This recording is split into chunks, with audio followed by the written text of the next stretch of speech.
Hello, and welcome to my Aspie videos playlist. It's been a while since I've made one. I've been sick, unfortunately.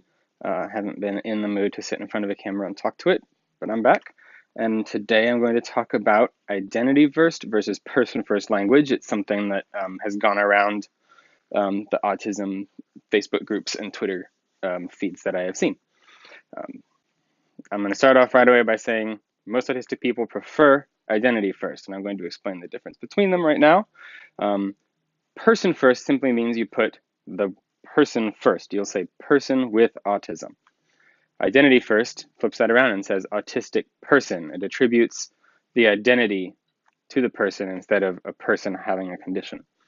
I see a parallel to these two differences in language in the LGBT community, specifically with the former organization Exodus International, which was an organization that practiced LGBT conversion therapy. It used prayer, various debunked psychological methods in attempts to get gay people to not be gay anymore, or lesbians not to be lesbian anymore, etc.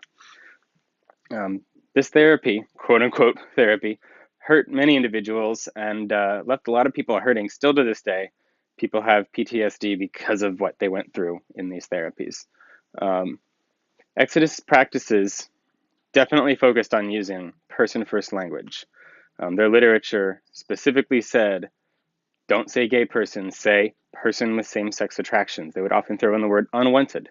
A person with unwanted same-sex attractions they're trying to get rid of. What that does is it separates the being of gay from the person. It's not an integral part of them, it's attractions they have, which gives you more of the idea that it's something you can get rid of. You can conceptualize getting rid of something you have much more than something you are. So why do autistic people prefer identity first? First, autism is not a disease. It's not a virus, it's not a bacteria, there's no tumors. It's a neurological condition. It's in the brain.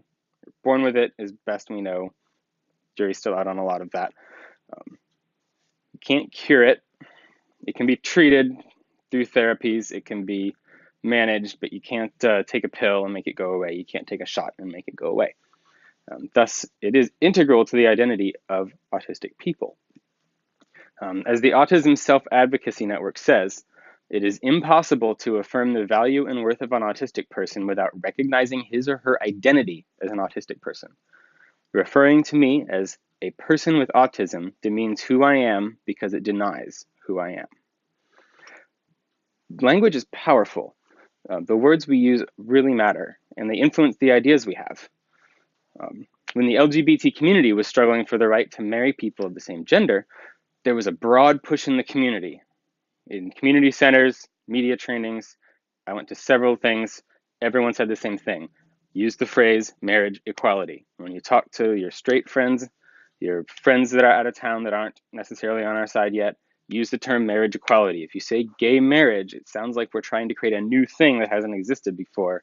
If we say marriage equality, it sounds like what is true, we're trying to access the same rights as other people.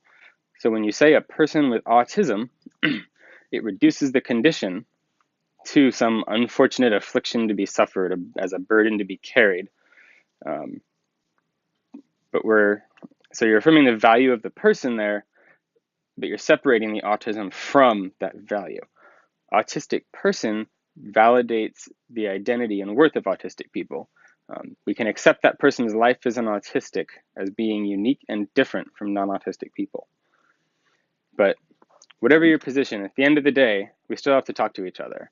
So don't let your disagreement with someone else shut your ears. And I would encourage taking special care to open your ears more to autistic people, as any group wants to advocate for themselves. You wouldn't ask men about women's issues. You wouldn't ask straight people about LGBT issues. So please let autistics speak for ourselves too. There's a phrase that works in almost any advocacy community, and I'll close with that. Nothing about us without us.